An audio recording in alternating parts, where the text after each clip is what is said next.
El secreto de los panes. Permítanme empezar en el libro de Marcos capítulo 6. La gente lo seguía al maestro porque era tan bueno. Algunos le seguían por la palabra que salía de su boca, y ciertamente otros le seguían por los panes, por los milagros, porque les sacaba demonios a sus seres queridos y hacía tantas cosas buenas. Y vemos que está un grupo de aproximadamente 5,000 hombres, sin contar a las mujeres y a los niños. Quiere decir que si la mitad estaban casados, había 7,500. Si tenían 2, 3 o 4 hijos cada familia, pues estamos hablando de una multitud de casi 30 hasta 40,000 personas, un grupo muy grande. Y el Señor, después de ver que estaban ahí todo el día sin comer, Él también se preocupa por ellos y les dice a los discípulos: hay que buscar para darles de comer a esta gente. Y empezamos en el verso 37 del 6 de Marcos. Respondiendo Él les dijo: dadles vosotros de comer. Ellos dijeron: que vayamos y compremos pan por 200 denarios y les demos de comer. Ni tenemos bastante dinero, y ¿dónde vamos a encontrar tanto pan? Él les dijo: ¿cuántos panes tenéis? Fíjese que no dijo cuántos panes y peces, aunque sí multiplicó peces también. Id y vedlo. Y al saberlo dijeron: 5 y 2 peces. Otros evangelistas nos cuentan que fue un niño, un jovencito, que tal vez traía su almuerzo para ir a oír a Jesús y luego comer, y tal vez le pusieron por ahí un lonchecito, y no sé si él pensó que lo estaba dando al Señor. Los otros evangelistas nos hablan de que Andrés lo trajo a Jesús. Aquí Marcos es un poco diferente que Mateo y Lucas y Juan, obviamente, porque Marcos se enfoca en Jesús. Hay cosas que salen en Marcos que no salen en Marcos, que salen en los otros evangelios, porque se enfocan en Pedro, se enfocan en el niño, en Andrés. Marcos es un libro muy bueno porque enfoca en Jesús. Entonces les mandó que se hicieran recostar a todos por grupos sobre la hierba verde. Véanlo en su mente. Miles de personas se recuestan por grupos de 100 en 100 y de 50 en 50. Entonces tomó los 5 panes y los 2 peces, y levantando los ojos al cielo, bendijo y partió los panes y dio a sus discípulos para que los pusiesen delante, y repartió los 2 peces entre todos, porque aún no habían entendido, lo repartió entre todos. Ustedes saben que los otros evangelistas nos hablan que sobraron 12 cestas o canastas, y que pues hubo mucho, y eso es como un tipo y figura de lo que los discípulos, al convertirse en apóstoles, iban a predicar: el pan de vida que es Cristo Jesús. Pero quiero que se enfoquen en esto, hermanos. El Señor se queda a despedir la multitud. Imagínense, después de trabajar todo el día, de enseñar, ha estado sanando enfermos, y los discípulos se suben en una nave y se van. Esto era como las 8 de la noche, y el Señor se queda allí. Los discípulos suben la barca y se van al mar para cruzar al otro lado, pero algo terrible sucede. Una gran tormenta golpea sobre ellos, y están los vientos, los mares y las olas que ya hundían esa barca. Hay 12 hombres en una barca, algunos de ellos pescadores, pero están muy atemorizados por lo que está pasando. Jesús termina de despedirse de la gente. No sé a qué hora Él salió de allí, pero sí sé a qué hora se encuentra con los discípulos, porque dice que a la 4ª vigilia de la noche. Ahora hay 4 vigilias en la noche: de 6 a 9, de 9 a medianoche, medianoche a 3 y 3 a 6 de la mañana.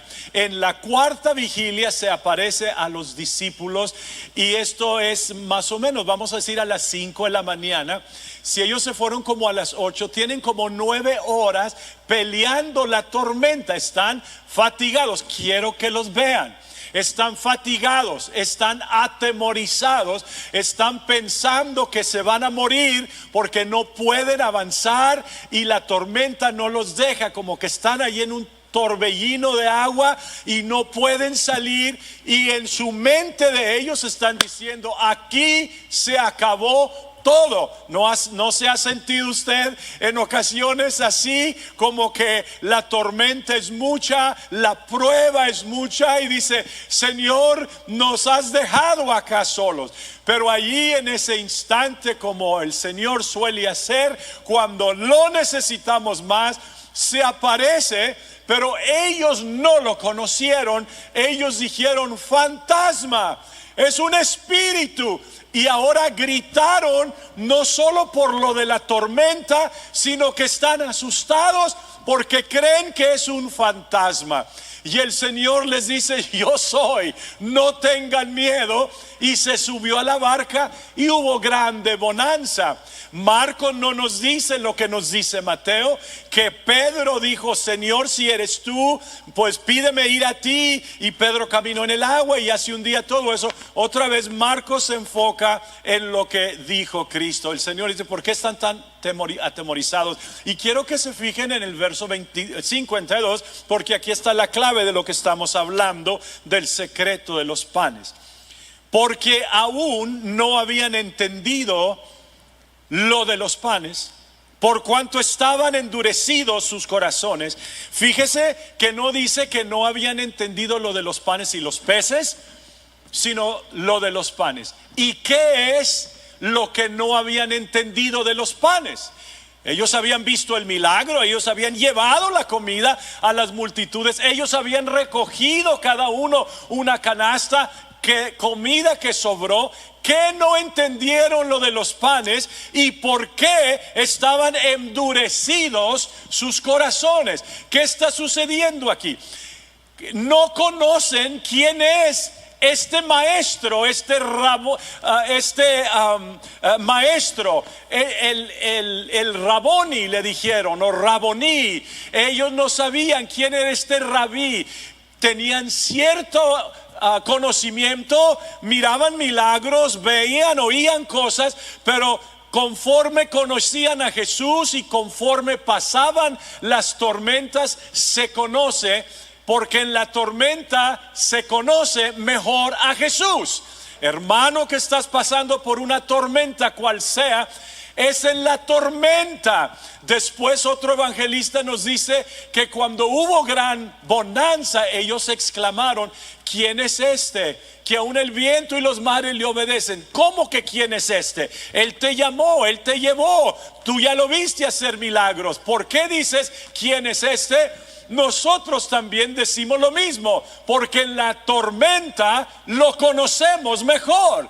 Al Señor no se conoce en la alegría y en la fiesta y en cuando todo va bien. No se conoce del todo en la montaña cuando tenemos todo, salud y todo. Se conoce en el valle, se conoce en la tormenta. Y estos discípulos todavía no sabían en este punto quién era este Jesús, y estaban confundidos, no habían digerido, no habían entendido, ni conocían bien a quién o quién era el que multiplicaba los panes, y menos conocían el secreto de los panes.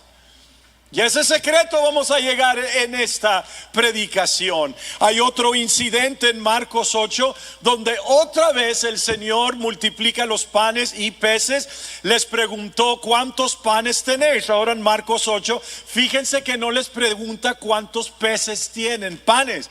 Ellos dijeron 7. Allá hubo 5, acá 7.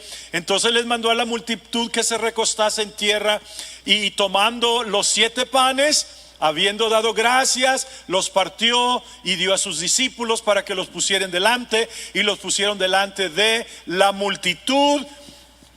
Tenían también unos pocos pececillos, y los bendijo y mandó que también los pusiesen delante de él. Fíjense bien que el enfoque en las dos escrituras que hemos leído es en los panes y lo que el Señor hacía cuando tomaba pan en sus manos. Y aquí como un pensamiento después, dice Marcos: tenían también unos pocos pececillos. Aquí ni nos da el número de los peces. Y los bendijo y mandó que también los pusiesen delante, pero el plato fuerte es el pan, según esto. Pasamos ahora a Mateo 26, donde el Señor está celebrando la Pascua con sus discípulos. La Pascua era ese día que se celebraba, se conmemoraba la salida del pueblo de Dios de Egipto, donde el Señor les había dicho: tomad un cordero, cómanlo, cocínenlo, cómanlo con su familia, pongan la sangre en el dintel de la puerta, y así el ángel destructor va a pasar sobre, en inglés lo dice perfecto, pasar por arriba, pasar por encima. Pascua no va a entrar a matar. Imagínense el miedo, hermanos, cuando no sabían los egipcios qué iba a pasar. Los hijos de Dios de Israel sí sabían, y cuando el ángel miraba la sangre, entonces pasaba sobre ese techo y no llegaba. Y esto lo celebraban cada año. Todo eso tiene sus aplicaciones de propiciación y de salvación, redención, porque nosotros estamos bajo la sangre de nuestro Señor Jesucristo, y no puede entrar el ángel destructor porque estamos protegidos por su sangre. Y cada año las familias se juntaban, era un mandato, y celebraban la Pascua. Y Jesús ahora manda a sus discípulos a preparar, y están en una cena. Cuando estoy hablando la cena de la Pascua, no es todavía la Santa Cena que nosotros vamos a tomar en 2 semanas. Es una cena, estaban celebrando, conmemorando, hasta cantaban un himno. Dice, después de haber cantado el himno, salieron al jardín de los olivos, al huerto de los olivos. Entonces estaban allí en la cena, él y sus 12 discípulos recostados después de haber cenado. Y luego Jesús hace algo diferente aquí. Dice, y mientras comían, tomó Jesús el pan y bendijo y lo partió y dio a sus discípulos y dijo: tomad, comed, esto es mi cuerpo. Y tal vez los discípulos se acordaban que él había dicho: yo soy el pan de vida que he descendido del cielo. Y en una ocasión les dijo: si no comen mi carne y no toman mi sangre, no tienen parte conmigo. Los fariseos se escandalizaron: ¿cómo vamos a comer tu sangre, tomar tu sangre y comer tu cuerpo? No entendían nada de esto. Y ahora, por primera vez, a los discípulos en privado les dice: miren, toman este pan, coman, esto es mi cuerpo. Y Pablo, después vamos a ver, él explica qué es esto. Hay otra escritura en Lucas capítulo 24. Algo está sucediendo aquí. Jesús resucita. Los discípulos están encerrados en un cuarto con mucho miedo, porque pensaban que a ellos también los iban a matar, tanto que Pedro lo niega 3 veces. Y hay una confusión. ¿Qué pasó? ¿Qué pasó con sus promesas?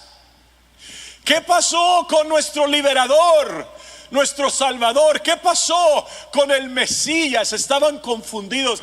No nos pasa en ocasiones a nosotros, hermanos, que tenemos por un lado las promesas de Dios, lo que Él dijo, lo que Él prometió, y luego parece que nuestra vida como que no se alinea con eso, y eso puede traer confusión. Y yo quisiera hablar a los hermanos que post-COVID o por cualquier otra razón están pasando por ansiedad, por depresión, están pasando por insomnia, están pasando por confusión, y ven por todos lados como que nuestro mundo se está desmoronando a tumbas. En la política, la economía, aún la iglesia, aquí todo es diferente, y decimos: ¿qué está pasando, Señor? Y hay una confusión. Yo le quiero recordar, recalcar, confirmar y subrayar que Dios siempre tiene todo en control. Él siempre ha estado en control. Él está en control y Él siempre estará en control. Aunque tiemble la tierra y aunque los montes se remuevan hasta el corazón del mar y aunque se oscurezca la luna, el sol y las estrellas, Dios está en su trono. Él ha establecido su trono sobre la tierra y Él considera a los hombres como langostas desde el círculo de la tierra. Aleluya. Yo vengo en contra de esa ansiedad y depresión y confusión y temor. El perfecto amor echa fuera el temor. Aleluya, aleluya. Y pues hay una confusión, dijo y no hizo. Sí, no le entendían que yo pongo mi vida y la tomo en 3 días y que si destruyen este templo, los discípulos estaban como con huecos, agujeros, lagunas en su conocimiento. No conocían todo del todo bien y ahora este que sanó, este que predicó, este que anduvo bendiciendo a los niños y enseñando en parábolas, este que multiplicó los panes, este que resucitó a Lázaro, se ha desaparecido, está en una tumba sellada. Ahí está. Y luego 2 discípulos, no de los 12, pero 2 otros discípulos van caminando como derrotados. Aquí ya se acabó el juego, aquí ya terminó todo. Vámonos a Emaús. Son 7 millas, 14 kilómetros más o menos, o 12 kilómetros. Usted figúrele. Y ahí van caminando, y luego, y ahora el cuento que unas mujeres dijeron a los discípulos que fueron a ungir su cuerpo y que no está. Pues que este es un circo. ¿Que está o no está? ¿Qué pasó? Pues sí, es lo que se oye, que ahora la tumba está vacía, pero que no saben de él. Y estos van, hermanos, confundidos. Y van caminando cuando de repente se les aparece un tercer personaje, se les aparece un hombre. Ellos no lo conocieron y el Señor Jesucristo se acerca a ellos y les dice: ¿qué cosas hablas? Ellos estaban hablando de la tortura de la cruz, de la imagen todavía que tenían de su maestro torturado, lacerado, golpeado y con la incisión en su lado, los moretones, los golpes, todo eso tenían fresco en la mente la tortura. Y luego de lejos, viendo que José de Arimatea y Nicodemo lo bajaban de la cruz y se lo llevaron ahí en esa sábana. Ahí va nuestro maestro, ahí va nuestra esperanza. El miércoles estuve ahí con mis hermanas mientras sacaban el cuerpo de mi madre en una sábana. 97 años en una sábana, y los discípulos tenían esas imágenes y se había de saber qué cosas hablan. ¿Quién eres tú, extraño? ¿Que no has oído lo que ha pasado en Jerusalén? ¿Que no escuchaste de este Cristo? ¿Que no oíste nunca hablar de Él? ¿Nunca lo oíste a Él? Y el Señor va platicando y ellos no lo conocían. Y dice la Biblia que Él que empezó desde Moisés, no desde cuando nació Moisés o cuando Moisés sacó al pueblo. Desde Moisés se refiere desde Génesis, desde donde empezó a escribir Moisés, o sea, desde el principio. En estas 7 millas que son que 1 hora y media de camino, les comenzó a decir todo lo que estaba escrito de él en los profetas y en los salmos, y cómo era necesario que el Cristo padeciese, pero que iba a resucitar un día. Hermanos, que no nos pase a nosotros lo que les pasó a estos discípulos que iban a Emaús. Ellos conocían a un Cristo muerto. Ellos conocían a un Cristo sepultado, pero no conocían a un Cristo resucitado.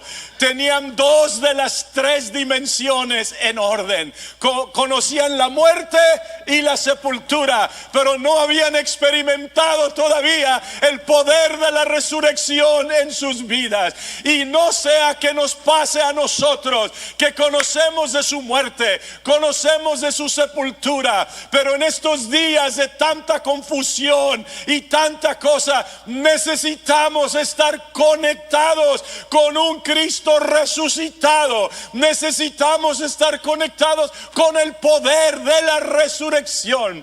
Por eso es indispensable, necesario, urgente que cada miembro de la iglesia esté lleno del Espíritu Santo, esté lleno del poder del resucitado. No es bastante en este tiempo de pandemia conocer al Cristo muerto y al Cristo sepultado.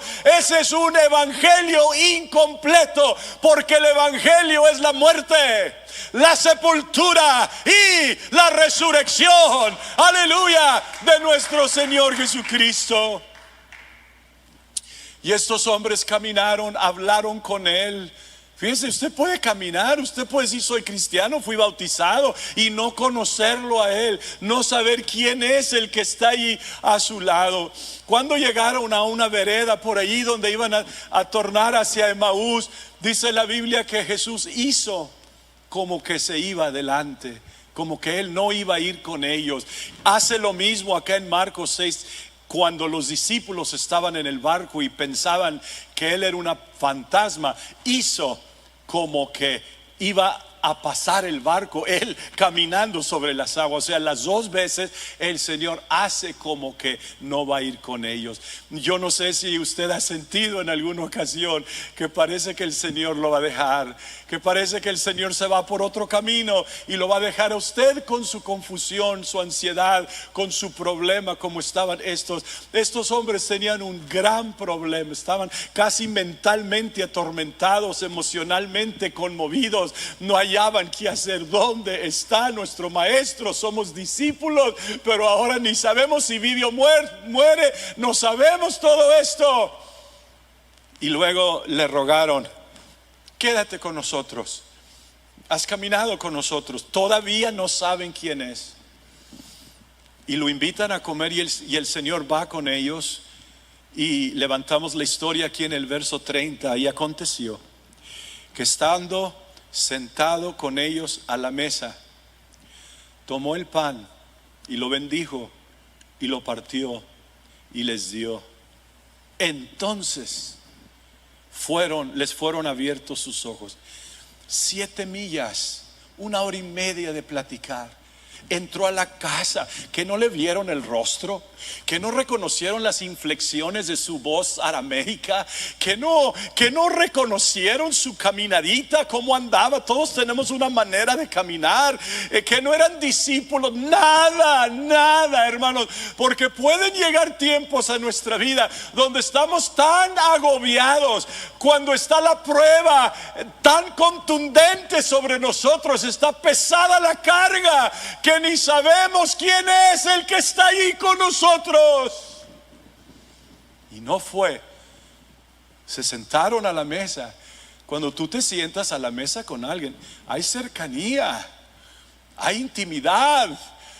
Estás viendo el rostro, y no lo conocieron hasta que el Señor tomó el pan y lo bendijo, y cuando lo partió, entonces les fueron abiertos sus ojos y lo reconocieron. Y en ese momento dice que él se desapareció de su vista.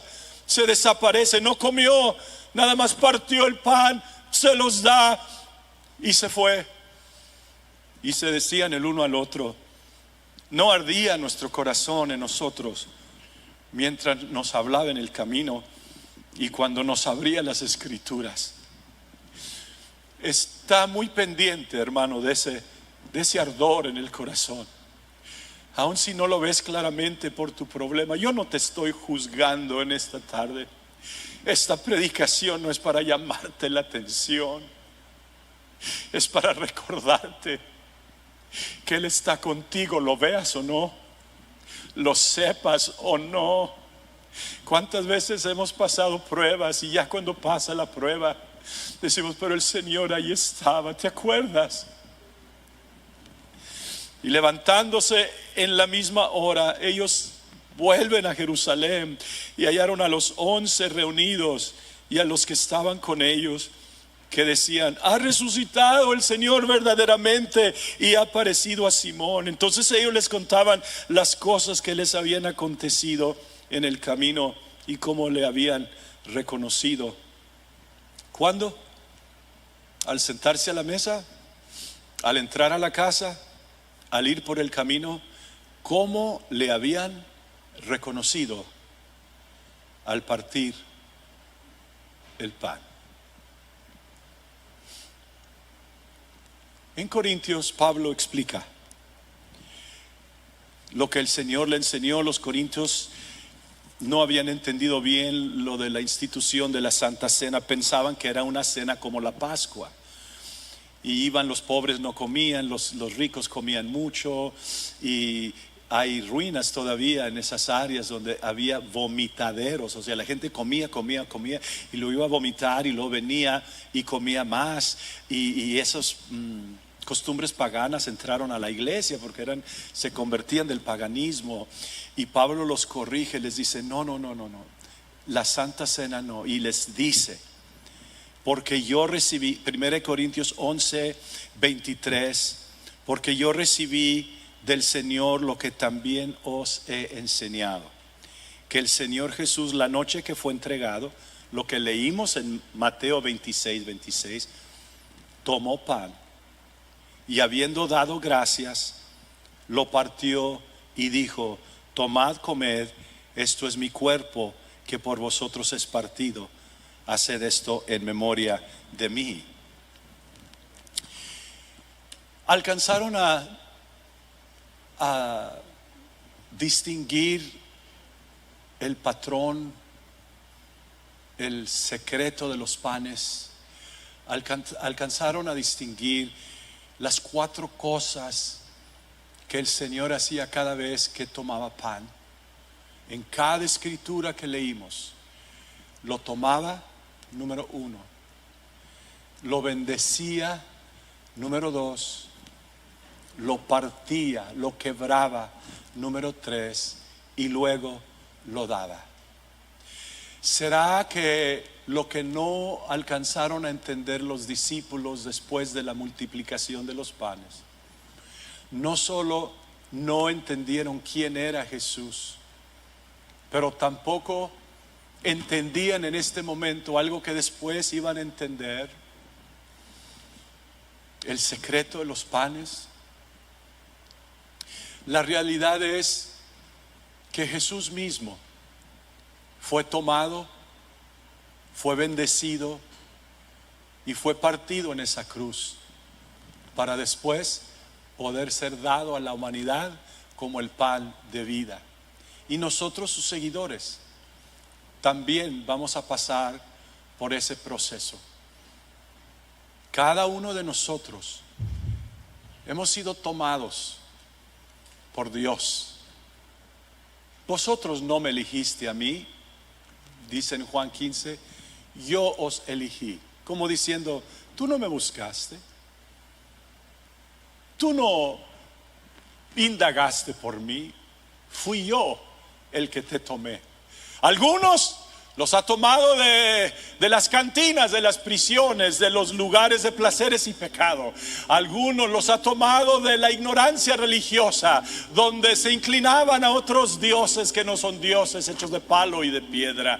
A otros de los vicios. A otros el Señor los tomó de la misma religión. A otros nos tomó de entre las bancas. Pero el Señor a cada uno de nosotros nos ha tomado en sus manos. Y los que están recién convertidos, recién tomados, gloria a Dios, ese es el primer paso, ese es uno de los niveles, ese es el primer secreto del secreto de los panes, que Dios te toma. Y gracias a Dios que cuando te toma, lo que hace, te bendice. Dios nos ha bendecido con su palabra.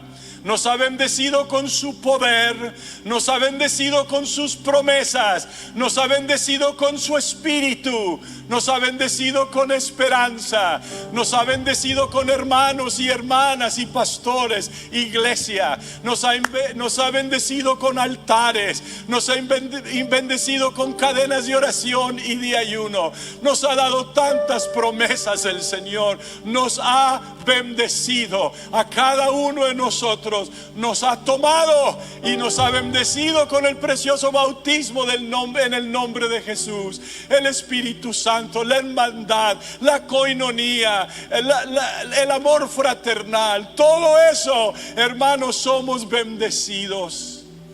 Pero a cada uno de nosotros, especialmente a los que deseen ser usados por Dios, joven, pastor joven,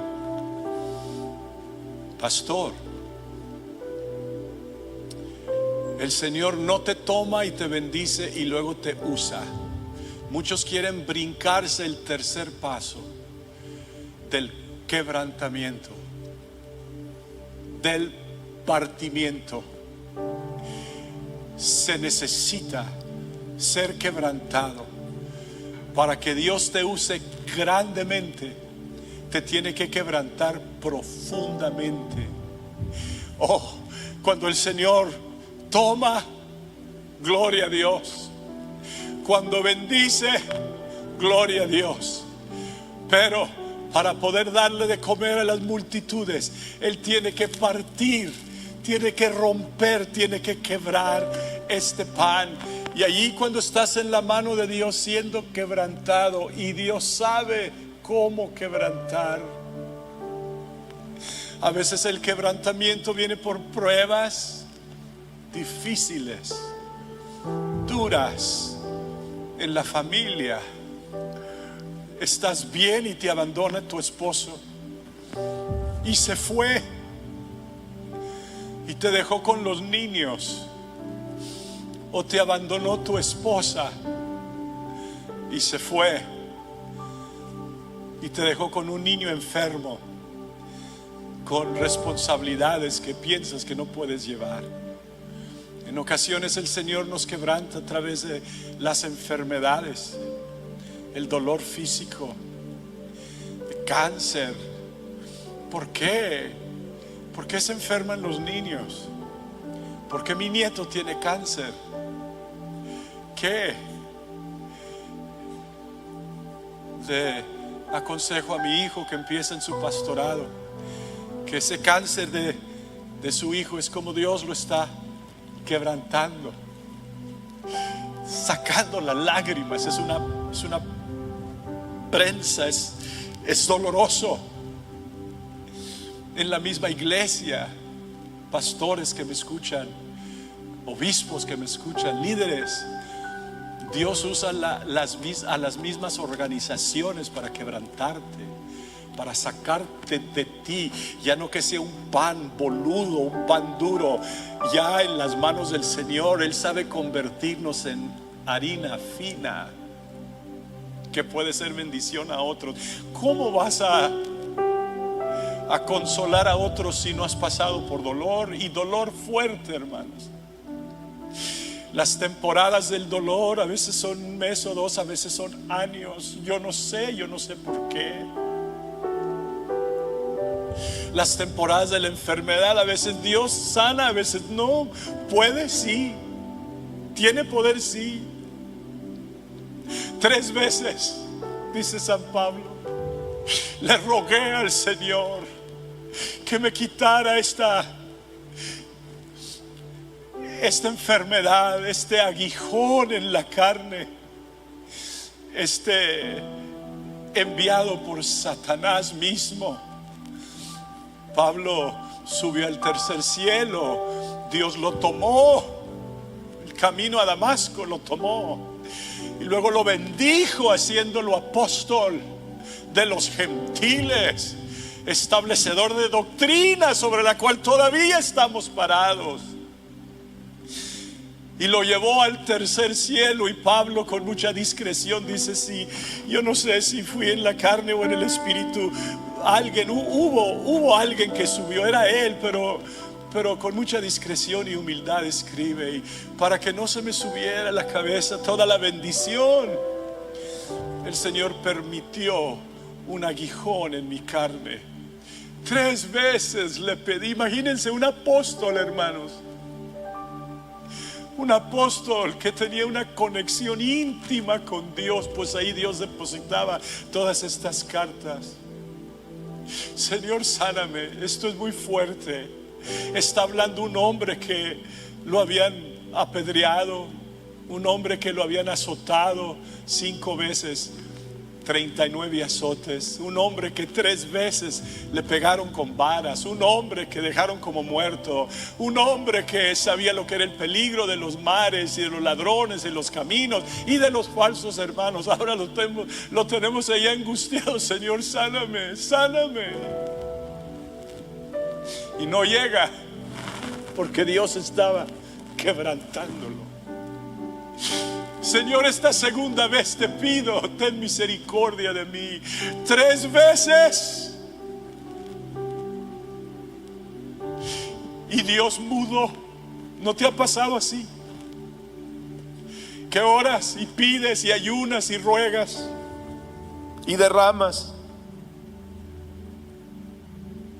y no duermes y dices: ¿dónde estás, Señor?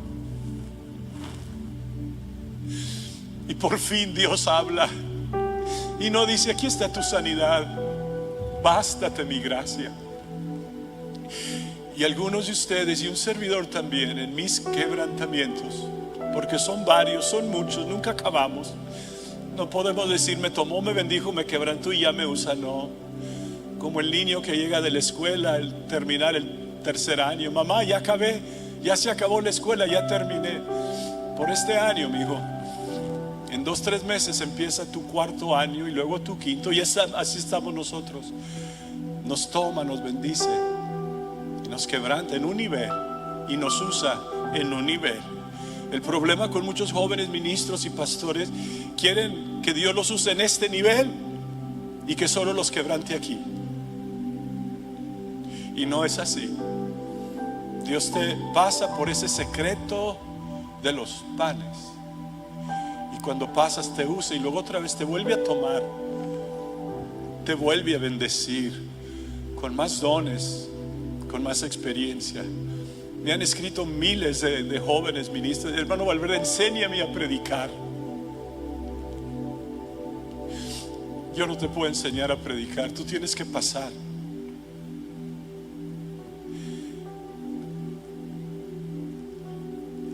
Y si quieres que Dios te use, mira, escoge cualquier hombre en la Biblia. A Moisés, Dios lo tomó desde el Nilo, lo bendijo en el palacio, y allá en los desiertos, porque es allá en los desiertos donde Dios quebranta. Es en la soledad, no es en la convención, no es en la gran fiesta, no es cuando hay globos y pasteles y cantos y mariachis, no es cuando hay risa. Es cuando estás solo o piensas que estás solo, porque Él siempre está allí. Es en el desierto donde se ve la zarza. A José lo tomó de entre sus hermanos, lo bendijo con una túnica de diversos colores, lo tomó, lo bendijo, lo distinguió, y luego lo quebrantó en el pozo, en la casa de Potifar, en la prisión. Años de ser quebrantado para poder usarlo como el asistente de Faraón. Pero ya una harina, un pan que pueda dar de comer a muchos más. ¿Y qué me dices de David, pastor? Lo tomó de entre las ovejas de su padre. Están los hijos de Isaí ahí. ¿No hay otros? ¿Han se acabado los mozos? Sí, tenemos un hermanito menor, pero allá tráiganlo. Y viene aquel muchacho oliendo a oveja. No sabe, no había sido invitado a la fiesta. Y luego lo bendijo Samuel, rompiendo una ampolla de aceite sobre su cabeza y derramando el cuerno. Este será el rey de Israel. Pero David no se fue de allí al trono. 13 años de ser perseguido, de ser quebrantado. En una ocasión se fingió ser loco, dejando caer su saliva y escribiendo. Y hay ocasiones que el quebrantamiento del Señor parece que te vuelve loco. No puedo ir ni con mi esposa Micaela, no puedo ir ni al palacio, no puedo ir ni con mi padre Isaí en Belén, no puedo ir ni con los filisteos, nadie me quiere. Y cuando se cierra el portón de las puertas de esa ciudad, ya el rey dice: ya échenlo de aquí, pues está loco. Ahí se queda solo David, solo oyendo los cánticos de los grillos, el coro de grillos, y él solo, porque Dios lo estaba quebrantando para después ponerlo sobre el trono y darle a un Mesías como hijo. ¡Qué bendición! Y si tú sientes que estás en ese quebrantamiento, dale gracias a Dios, porque lo que viene es que te va a usar. Pero ya cuando te usa, ya no te ensalzas, ya no te exaltas, ya no te llenas de vanidad y vanagloria y altivez. Ya no. Ya sabes que toda la gloria es para Él. Termino diciendo esto. En mis casi 40 años de pastoreado, de pastor, hemos sido, mi esposa y yo, quebrantados varias veces y de distintas maneras. Y lo único que lamento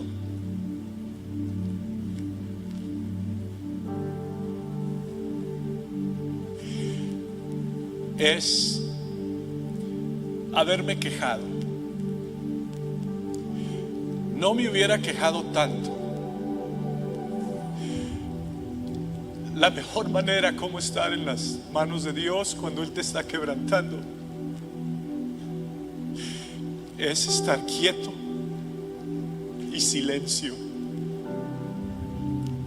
y dejar que Él haga. Él no te va a quebrantar para destruirte. Él está trabajando para sacar tú de ti.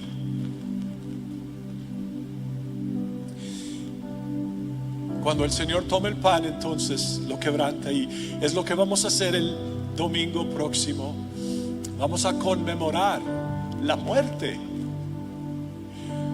Vamos a conmemorar el quebrantamiento de Él. ¿Saben por qué? Porque es en su quebrantamiento de Él que yo descanso mis heridas. Es sobre las heridas de Él donde yo puedo colocar mis heridas. Si la copa es para el perdón de los pecados, el pan, el cuerpo, es para la sanidad del alma y del cuerpo. Pablo les dice así: de manera que cualquiera que comiera este pan o bebiera esta copa del Señor indignamente será culpado del cuerpo y de la sangre. Pruébese cada uno a sí mismo y coma del pan y beba de la copa. Si nos dice el verso 31, si pues nos examinásemos a nosotros mismos, no seríamos juzgados. Mas siendo juzgados, somos castigados por el Señor para que no seamos condenados con el mundo. Así que, hermanos, cuando os reunís a comer, esperaos los unos a los otros. Les dice: por eso hay muchos enfermos entre ustedes, porque no han aprendido a discernir el cuerpo de Cristo. Tenemos que discernir el cuerpo de Cristo, por lo cual hay muchos enfermos, verso 30, y debilitados entre vosotros, y muchos duermen, se han hasta muerto, porque no habéis discernido el cuerpo de Cristo.